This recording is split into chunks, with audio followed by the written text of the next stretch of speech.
Have you ever trusted someone and then felt as if you were blinded by your own desire to believe? Have you noticed how the biggest disappointments come from where you expected the most? Today, we're going to talk about something that hurts, but that everyone needs to understand: why we get deceived, and how it has more to do with us than with others. Socrates already warned about this, the Bible too, and if you pay attention, your own daily life is full of clues. Socrates wasn't against truth, but he said that the greatest enemy of truth is the illusion we lovingly cultivate. The worst of all deceptions is to believe that you already know. You were deceived because you desperately wanted it to be real. You wanted the person to be trustworthy. You wanted the proposal to be true. You wanted the feeling to be reciprocated. And the desire blinded you to the signs. The biblical warning about over-trusting. The Bible is full of warnings about this. In Jeremiah 17, it is written, "The heart is deceitful above all things and beyond cure. Who can understand it?" In other words, sometimes the first one to deceive you is your own heart. You trust even when the facts show otherwise. You insist even when everything tells you to stop. You want so much to believe that you turn a blind eye to reality. Socrates didn't say, "Trust with suspicion." He said, "Know thyself." Because when you know your own needs, your wounds, and your impatience, you understand why you believe certain people so quickly. Those who don't know themselves give themselves away easily. Those who don't listen to themselves get lost in the words of others.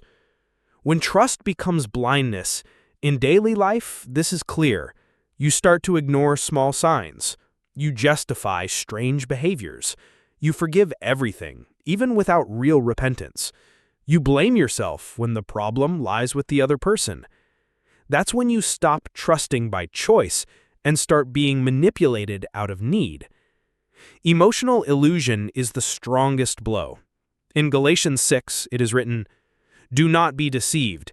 God cannot be mocked. A man reaps what he sows." This applies to those who deceive, but also to those who allow themselves to be deceived. When you refuse to see, even with all the signs, you are planting deception, and the harvest will come in the form of pain, frustration, loss. How to protect yourself without becoming paranoid. The key lies in awareness. You don't need to distrust everything, but you need to be attentive to what you feel. Here are 3 questions Socrates would ask before trusting. What makes me want to believe this so quickly? What am I ignoring in the name of hope? If I weren't needy, would I still see this person the same way? Wisdom isn't about distrust. It's about discernment. Did Jesus trust? Yes, but he also said, "Be as shrewd as snakes and as innocent as doves." Matthew 10:16. He saw beyond appearance. He knew who was genuine. He knew who would betray him, and yet maintained his inner peace. You can learn this too. It's a practice, a path. It's not about closing yourself off. It's about opening your eyes before opening your heart. Everyone will be deceived at some point, but repeating it is a choice. When you decide to understand why you fell, you start to choose differently. It's not about becoming cold, but about warming your heart with wisdom, not with neediness. Deception only enters when you stop asking questions. Socrates said that the soul grows with questions.